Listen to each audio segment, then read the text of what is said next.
वो वेल्ड पढ़े लिखे भूखे लोग होते हैं, ठीक है, जिनके पास एक अच्छी इनकम होती है, सब कुछ होता है, लेकिन तब भी वो भूखे नंगे जैसा बिहेव करते हैं, ठीक है, कि उनके घर में खाना नहीं है, पीना नहीं। ये वैसे लोगों की राजनीति चलती है। हेलो फ्रेंड्स, आप सभी का स्वागत है हमारे चैनल में जिसका नाम है द सस्टेन शो। आज हम बेसिकली बात करने वाले हैं कुछ मुद्दों के ऊपर, कुछ जानेंगे कि आखिर हर एक साल 25 लाख लोगों की डेथ इंडिया में आखिर क्यों होती है, ठीक है। Number 1 reason of death all over the world आखिर है कि कौन सा, और साथ ही में ये भी जानेंगे कि हर एक साल लगभग 8 लाख बच्चों की डेथ्स क्यों हो जाती हैं। तो इन्हीं सब चीज़ों के बारे में आज डिस्कशन करेंगे यार, तो चलो स्टार्ट करते हैं।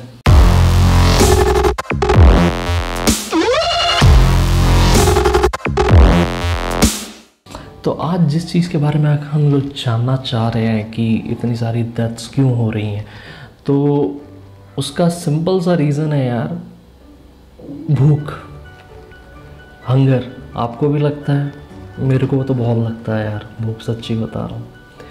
तो ये एक बहुत बड़ा मुद्दा है जो कि ना ही लोगों का ध्यान है, ना ही सरकार का ध्यान है। मीडिया तो है ही भैया, अब क्या बताएं मीडिया। तो पंगा यही है यार, ठीक है, कि ना लोग बात कर रहे हैं इसके बारे में, ना गवर्नमेंट कुछ बात करती है, और ना ही तीसरा मीडिया कुछ बात करती है। मीडिया तो जान ही गए हो। अब देखो यहाँ पर ना, सबसे पहले हम लोग जो डेफिनेशन है भूख की, आखिर भूख की डेफिनेशन क्या होगी? सिंपल सी, एक ऐसा कंडीशन जहाँ पर आदमी को कुछ खाने का मन करता है, उसे हम भूख बोलते हैं। और यहाँ पर एक दूसरा टर्म भी आता है, भूखमरी, ठीक है। भूखमरी के कारण, जो भूख के कारण डेथ होना, ठीक है, जिसको ढंग से खाना ना मिले उसके कारण उसकी डेथ हो जाना। तो इसका भी एक सिंपल सा है कि यार एक ऐसा कंडीशन जहाँ पर किसी बंदे को भूख लगी है और उसको ढंग से खाना नहीं मिल पा रहा है, और खाना ना मिलने के कारण उसको बहुत सारी बीमारियों ने जकड़ लिया, जैसे कि डायबिटीज़, जैसे कि आपका हो गया ब्लड प्रेशर इशू, ठीक है, और हार्ट डिजीज़। तो ये सब जो बीमारियां हैं, ये कहीं ना कहीं आपका ढंग से आपके शरीर में जब आहार नहीं जाएगा, न्यूट्रिशन आपके शरीर में नहीं पहुंचेगा, तो ये सब बीमारियां आपको पकड़ेंगी, और कहीं ना कहीं फिर इस बीमारी के कारण किसी बंदे की डेथ हो जाती है। तो यहाँ पर सबसे पहले जानते हैं कि आखिर यार ये जो भूख है, ये इसके कारण जो डेथ्स हो रही हैं, या ये जो भूखे लोग रह जा रहे हैं, इसके पीछे का रीज़न क्या है? क्यों आखिर लोग अपना पेट नहीं भर पाते हैं? तो सिंपल सा है यार कि पॉवर्टी, गरीबी के कारण, ठीक है। गरीब है, लोग के पास इतना पैसा नहीं है कि वो एक 3 टाइम का भोजन ले पाएँ, 3 टाइम का खाना वो अफोर्ड कर सकें। दूसरा है फूड शॉर्टेज। अब फूड शॉर्टेज के बारे में मैं बता दूं भैया कि इंडिया में भरपूर फूड उगता है, ठीक है। इंडिया में इतना लैंड है, इतनी खेती होती है कि अगर हम लोग ढंग से खाने का डिस्ट्रीब्यूशन करें, फूड डिस्ट्रीब्यूशन करें, तो वो पूरी इंडिया में का कोई भी बंदा भूखा ना रह पाए। लेकिन यहाँ पर आता है पॉलिटिक्स ऑफ हंगर।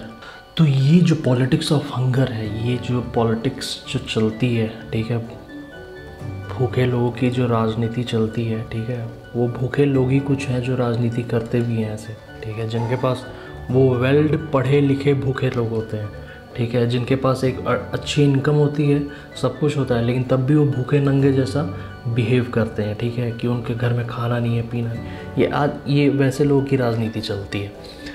तो मैं आपको यहाँ पर बताना चाहूँगा यार कि जो किसान है वो फूड उगाता है, ठीक है, सरकार उनसे फूड खरीदती है, फिर ठीक है, कोई भी अनाज खरीदती है, सिंपल साधारण भाषा में समझो, अनाज खरीदती है। अनाज खरीदने के बाद सरकार अपने उसको गोडाउन में लेती है, जो सरकारी गोडाउन्स होते हैं, फिर उसके बाद वो डिस्ट्रीब्यूशन करती है। मान के चलो कोई एक स्टेट है, ठीक है, ABCD करके कोई स्टेट, मैं किसी भी स्टेट का यहाँ पर नाम लेके पंगा नहीं करना चाहता, ठीक है, कोई भी एक स्टेट है। अब उस स्टेट के गोडाउन में गया, ठीक है, उसके बाद फिर उस गोडाउन से, स्टेट के गोडाउन से गया जो पर्टिकुलर डिस्ट्रिक्ट या ज़िला जो होता है, उसके सरकारी फूड डिस्ट्रीब्यूशन सेंटर में।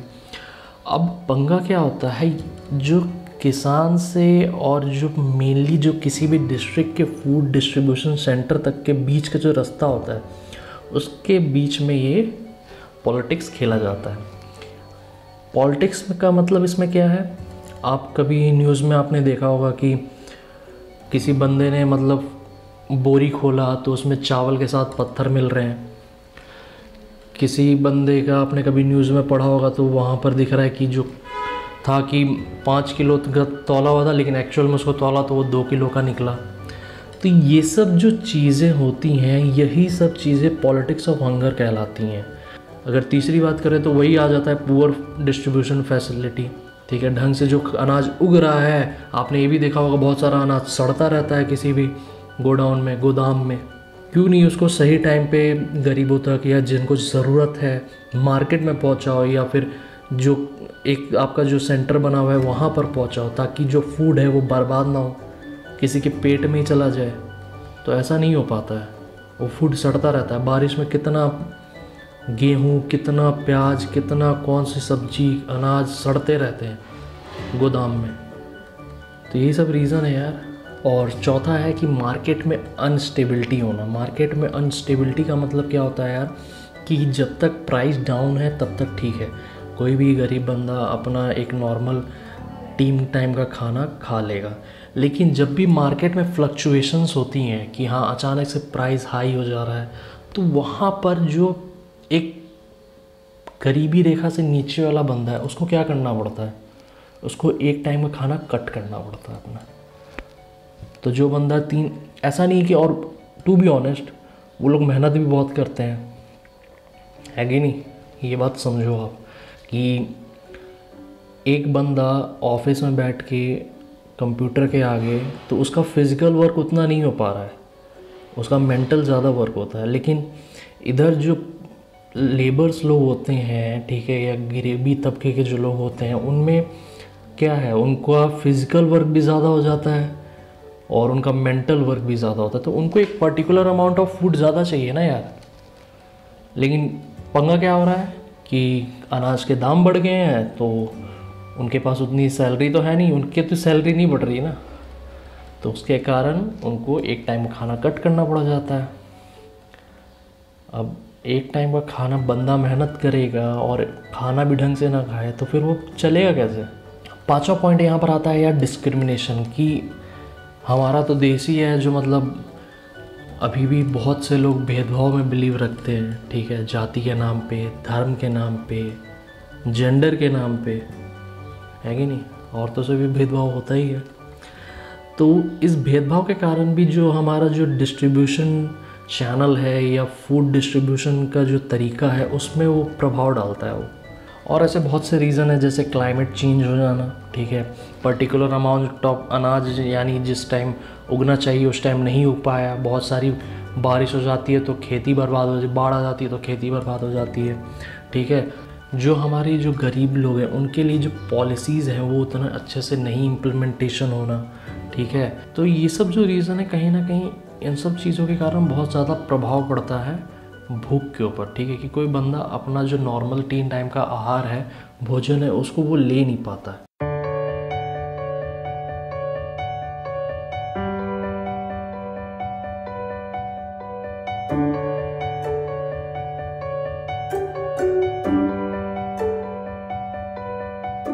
तो जब अभी आपने जो फैक्ट्स पढ़े उससे आपको एक आइडिया हो गया होगा कि आखिर ये जो हंगर है, ये जो भूख है, ये जो मैटर है, ये कितना सीरियस है वर्ल्ड लेवल पे।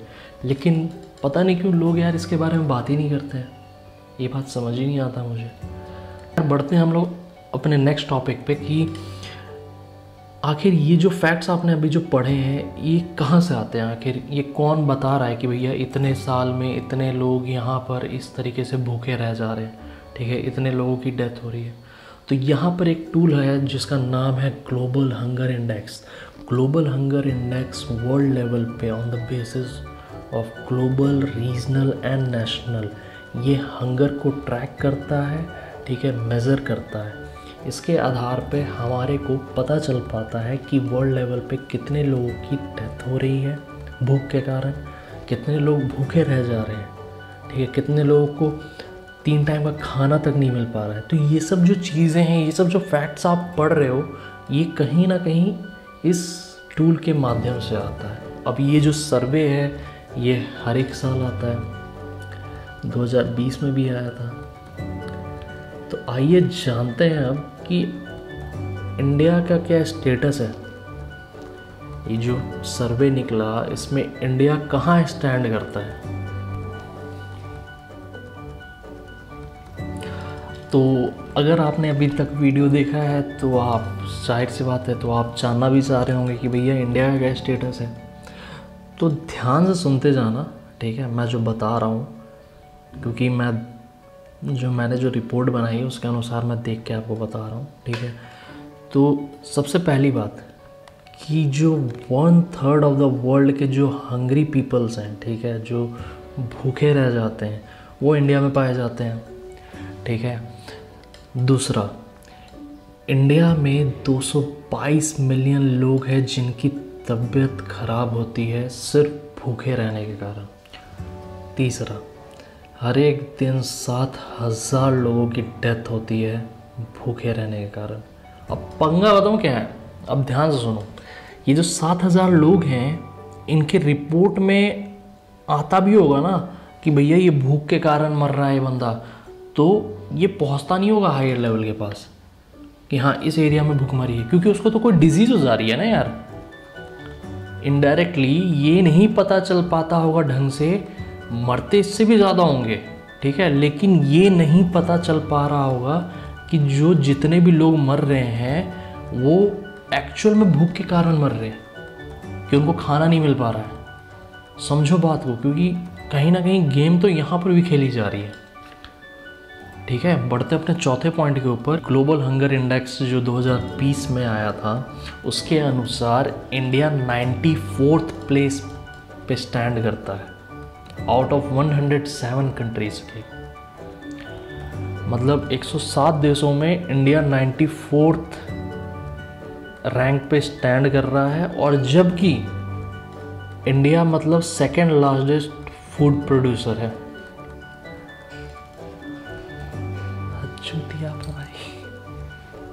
समझ रहे हो यार बात को, मतलब ये क्या हो क्या रहा है, ठीक है। अब जो कि एक बहुत सीरियस लेवल पे आता है, इंडिया बहुत सीरियसली कंडीशन में है भाई। मैं आपको इमेजेस के थ्रू बताना चाहूँगा कि जो स्केल बनाई हुई है वो आखिर है क्या, ठीक है। मैं आपको स्क्रीन पे दिखा दूंगा, यहाँ पर मैं शो कर दूंगा कि वो आखिर जो स्केल है वो कैसे वो रेटिंग देती है। और यहाँ पर एक और बात बताना चाहूँगा कि 2018 के सर्वे के अनुसार, ठीक है, जो कि यूनिसेफ द्वारा किया गया था, उसमें ये पता चला था कि करीब 9 लाख बच्चे, ठीक है, 8.8 लाख, अगर मैं एग्जैक्ट फिगर्स बताऊं तो 8.8 लाख बच्चे सिर्फ इसी रीज़न के कारण मर गए थे। बच्चे, इनका मौत के लिए जिम्मेदार कौन है भाई। हर एक साल 25 लाख लोगों की डेथ हो जाती है, लेकिन कोई साला चूहे से चा नहीं करने वाला है, ठीक है। कोई कुछ ना बोल रहा है ना कोई कुछ कर रहा है। वही पंगा है यार कि ये जो 25 लाख लोगों की डेथ आ रही है, इनके रिपोर्ट में कहीं नहीं लिखा रहता होगा कि हाँ खाना ये ढंग से नहीं खा रहे, इनको 10 तरह की बीमारी हो जाती होगी, उस बीमारी के कारण इनका डेथ हो जाता होगा। तो रिपोर्ट में क्या आता है कि हाँ बंदा तो ये बीमारी से मर गया, लेकिन बेस नहीं पता कि वो बीमारी की शुरुआत किस कारण से हुई, वो नहीं पता होगा किसी को।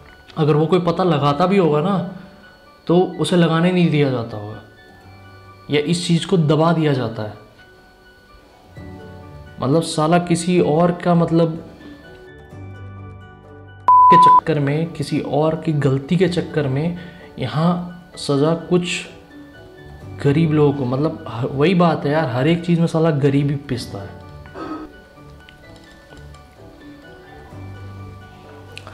तो ये यहाँ पर बात करते हैं कि यार हमारे को पता चल गया कि जो हंगर है वो किस लेवल पे बढ़ा हुआ है, ठीक है। वर्ल्ड लेवल के माध्यम से भी पता चल गया। हमारा जो देश है इंडिया, उसके लेवल पे भी मैंने आपको बताने की कोशिश किया। तो ये जानते हैं कि आखिर क्या कोई कुछ कर नहीं रहा है क्या, कि मतलब सब बैठे हुए हैं, ये मरे जा रहे हैं लोग, ये डाटा आया जा रहा है और लोग कोई कुछ कर नहीं रहा है। ऐसा तो नहीं है। बहुत सारे ऑर्गेनाइजेशंस हैं, वर्ल्ड फूड प्रोग्राम है, द हंगर प्रोजेक्ट है, एक्शन अगेंस्ट हंगर है, यूनिसेफ है, फीड द चिल्ड्रन है, और ऐसे बहुत सारे हैं, ठीक है, ब्रेड फॉर द वर्ल्ड है, राइज अगेंस्ट हंगर है। तो ऐसे बहुत सारे ऑर्गेनाइजेशन हैं, और ये लोग ऑर्गेनाइजेशन जो हैं ये आज से नहीं बहुत सालों से काम कर रहे हैं भाई। आज से ऐसा होता कि हाँ भैया 2-3 साल पहले ये इनकी स्थापना हुई है और अभी टाइम लगेगा इनको प्रॉपर एरिया कवर करना, ये भैया बहुत साल से हैं, ठीक है। यूनाइटेड नेशन द्वारा कितना प्रोग्राम चलाया जा रहा है, तब भी तो कुछ नहीं हो पा रहा है यार, तब भी तो लोग मर ही रहे हैं। क्या रीज़न क्या है, ये समझने का और ये जानने का बहुत बड़ा मतलब है कि हमारे को सब कुछ पता है किस कारण लोगों की डेथ हो रही है, हमारे को ये भी पता है कि कितने लोग भूखे मर रहे हैं, ठीक है, उनको बहुत सारी प्रॉब्लम आ रही है, ठीक है, हेल्थ ख़राब हो रही है लोगों के, किस किस एरिया में। अब ये जो सर्वे हो रहा है उससे ये भी तो पता चल जाता होगा कि किस एरिया में क्या प्रॉब्लम आ रही है, कौन से एरिया में भूखे लोग ज़्यादा हो पड़े हुए हैं, कौन से एरिया में खाना ढंग से नहीं पहुंच पा रहा है, ये भी तो पता चल जाता होगा। लेकिन कोई क्यों नहीं एक्शन ले रहा है। तो अब लेकिन बात करते हैं कि हम, आप, मैं, हम लोग जो हैं, जो कॉमन पीपल हैं, ठीक है, आम आदमी, कॉमन पीपल, ये हम लोग क्या कर सकते हैं अपने लेवल पे, क्या कर सकते हैं? थोड़ा मोड़ा ही कर सकते हैं, ज़्यादा इसमें कुछ कर नहीं सकते हैं, लेकिन कर सकते हैं थोड़ा मोड़ा। तो 2-3 बातें हैं यार, प्लीज़ जानो। एक तो इसके बारे में ना लोगों को अवेयरनेस ही नहीं है भाई, लोग भूल चुके हैं कि ऐसी कोई चीज़ होती है कि लोग भूख के कारण मरते हैं, लोगों को पता ही नहीं है, लगता है मेरे को तो ये बात कि लोग जानना ही नहीं चाहते हैं, या लोग इसको अपनाना ही नहीं चाहते हैं कि यार भूख के कारण लोगों की डेथ हो रही है। ऐसा हो नहीं सकता, लेकिन ऐसा हो रहा है।